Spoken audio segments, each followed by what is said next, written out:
Video pembelajaran tema 1 subtema 3 PB 1 dan 2 kelas 5 SD Karya Budi Banda Aceh. Coba kalian perhatikan gambar apakah ini? Betul sekali. Ini adalah gambar kendi, wajan, dan tungku. Bahan apa yang digunakan untuk membuat benda-benda ini? Wah, hebat semua ya. Betul, bahan yang digunakan adalah tanah liat. Benda-benda tersebut disebut juga dengan gerabah. Gerabah yaitu barang pecah belah yang dibuat dari tanah liat yang dibakar, yang dibuat secara tradisional. Tapi sekarang sudah ada alat modern yang digunakan untuk pembuatan gerabah. Sebutan lain dari gerabah adalah tembikar. Gerabah konon sudah dibuat manusia sejak mereka hidup menetap dan mulai bercocok tanam beberapa ribu tahun sebelum tahun Masehi. Dan kini masih kita dapatkan di seluruh pelosok Nusantara, tidak terkecuali di Pulau Madura. Gerabah yang paling sederhana dibuat dan dibentuk hanya menggunakan tangan, dengan ciri adonan yang kasar dan bagian-bagian gerabah tersebut masih dipenuhi oleh jejak-jejak jari. Selain itu, bentuknya kadang tidak simetris. Gerabah-gerabah yang dihasilkan oleh para pengrajin di Madura adalah gerabah yang dibuat dari tanah liat yang berwarna kuning dengan pasir halus. Tanah liat hitam dapat juga dipergunakan, tetapi kualitasnya kurang baik. Banyak daerah di Madura menjadi penghasil gerabah.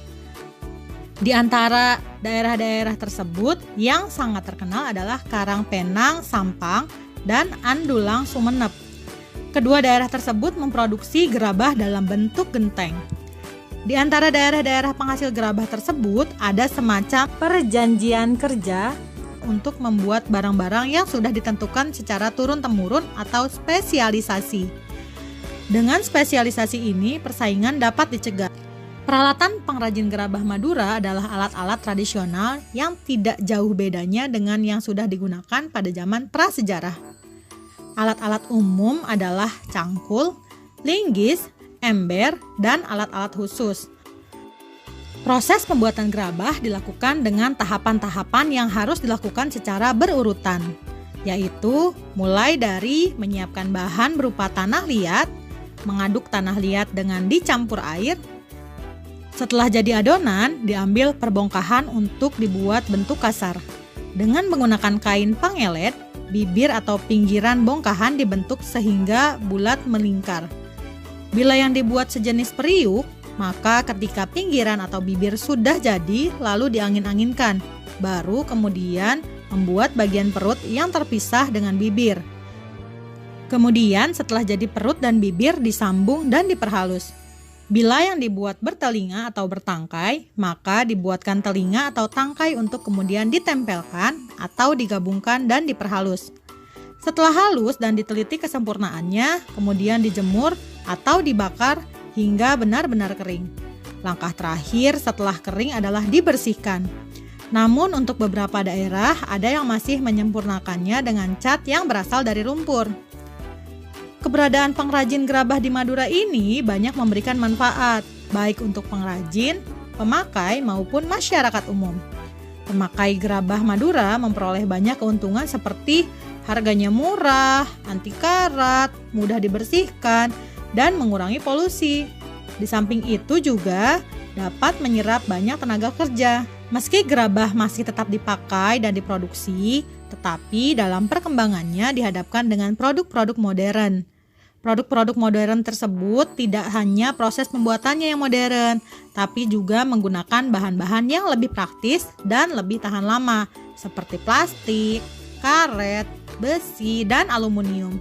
Akibatnya, lambat laun menggeser keberadaan gerabah. Para pengrajin pun jadi ikut terancam. Nah, kalian sudah mendengarkan teks lisan mengenai gerabah. Ibu akan meminta kalian membuat paragraf menggunakan ide pokok yang Ibu berikan. Contoh mengembangkan gagasan pokok atau ide pokok. Tanah liat banyak kegunaannya. Buria akan kembangkan menjadi sebuah paragraf. Saat kalian akan mengembangkan sebuah ide pokok, kalian harus menentukan terlebih dahulu kalimat utamanya akan disimpan di depan, di belakang, atau di depan dan belakang paragraf. Contohnya, setiap orang tentu mengetahui jenis-jenis tanah. Salah satunya yaitu tanah liat. Tanah liat merupakan bahan baku pembuatan gerabah. Tanah liat juga bisa digunakan sebagai bahan pembuatan batu bata, genting, dan berbagai macam kerajinan tangan. Dengan demikian, tanah liat memiliki banyak kegunaan. Pada paragraf yang Ibu buat, Ibu menuangkan ide pokok pada kalimat utama yang Ibu letakkan di akhir paragraf. Jadi, jenis paragraf yang Ibu buat adalah paragraf induktif. Pastikan saat kalian menulis, kalian mengikuti aturan-aturan penulisan. Gunakan huruf kapital di setiap awal kalimat, nama orang, nama daerah, dan lain sebagainya. Silahkan dikembangkan dua ide pokok berikut menjadi paragraf yang utuh yang kalian buat menggunakan pemikiran kalian sendiri. Yang pertama, proses pembuatan gerabah dari tanah liat. Yang kedua, macam-macam peralatan yang terbuat dari tanah liat.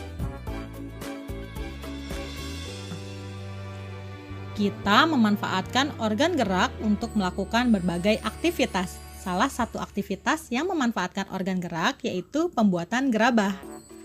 Proses pembuatan gerabah secara tradisional menggunakan organ gerak pada tangan dan kaki. Otot dan tulang pada tangan bermanfaat untuk membentuk gerabah, sementara otot dan tulang kaki bermanfaat untuk menggerakkan alat putar tanah liat. Tulang dan otot berperan penting dalam proses pembuatan gerabah. Tulang pada tangan dan kaki tidak dapat bergerak tanpa adanya otot. Otot merupakan organ gerak aktif yang dapat menggerakkan tulang. Jenis otot yang melekat pada tulang yaitu otot lurik. Otot ini dapat memendek dan memanjang sehingga menimbulkan gerak. Jika kesehatan tulang dan otot para pengrajin dijaga dengan baik, hasil gerabah juga terlihat rapi dan bagus. Sebaliknya, jika kesehatan tulang dan otot terganggu, hasil gerabah tidak akan terlihat bagus. Pengrajin gerabah harus menjaga kesehatan tulang dan otot. Misalnya, pengrajin menjaga posisi duduk ketika membuat gerabah. Posisi duduk sangat memengaruhi kesehatan tulang. Selain itu, pengrajin juga tidak boleh bekerja secara terus-menerus karena dapat menyebabkan kelelahan pada otot. Gangguan yang terjadi pada tulang akan menyebabkan penyakit. Penyakit pada tulang dapat terjadi karena kelainan sejak lahir, kekurangan vitamin, kebiasaan duduk, atau kecelakaan. Mari kita perhatikan macam-macam penyakit tulang berikut ini. Yang pertama, fraktura atau patah tulang. Fraktura adalah penyakit pada tulang karena kecelakaan yang menyebabkan tulang menjadi patah. Berdasarkan jenisnya, fraktura dapat dibedakan menjadi dua, yaitu fraktura tertutup dan fraktura terbuka. Fraktura tertutup adalah patah tulang yang tidak merobek atau tidak keluar dari kulit. Sementara fraktura terbuka adalah patah tulang yang merobek atau menembus kulit. Wah, serem sekali kan? Yang kedua, fisura atau retak tulang. Fisura adalah penyakit pada tulang karena kecelakaan yang menyebabkan tulang menjadi retak. Retak tulang dapat diperbaiki karena adanya zat dalam tulang yang akan membentuk sambungan. Yang ketiga, osteoporosis. Kalian pasti sering mendengar kata osteoporosis kan? Osteoporosis adalah penyakit pada tulang karena kekurangan kalsium. Pada penderita osteoporosis, proses penghancuran tulang lebih cepat daripada proses pembentukan tulang. Hal itu menyebabkan tulang menjadi kropos. Dengan demikian, tubuh sudah tidak mampu menyerap kalsium secara normal. Rahitis adalah penyakit pada tulang karena kekurangan vitamin D. Kekurangan vitamin D dapat menyebabkan bentuk kaki tidak normal. Penderita rahitis akan memiliki tulang kaki berbentuk huruf O atau huruf X. Yang kelima, lordosis. Lordosis adalah penyakit tulang karena kebiasaan posisi duduk. Bentuk tulang belakang pada penderita lordosis melengkung ke depan. Yang keenam, skoliosis. Skoliosis adalah penyakit tulang karena kebiasaan posisi duduk juga. Bentuk tulang belakang pada penderita skoliosis bengkok ke kiri atau ke kanan, membentuk seperti huruf S. Yang terakhir, kifosis, yaitu lagi-lagi penyakitnya disebabkan oleh kebiasaan posisi duduk. Bentuk tulang belakang pada penderita kifosis bengkok ke belakang atau bungkuk. Kalian sudah mengetahui jenis-jenis penyakit pada tulang. Pastikan kalian selalu menjaga organ gerak kalian. Semoga kita dijauhkan dari segala macam penyakit. Amin. Sekianlah pembelajaran kita hari ini.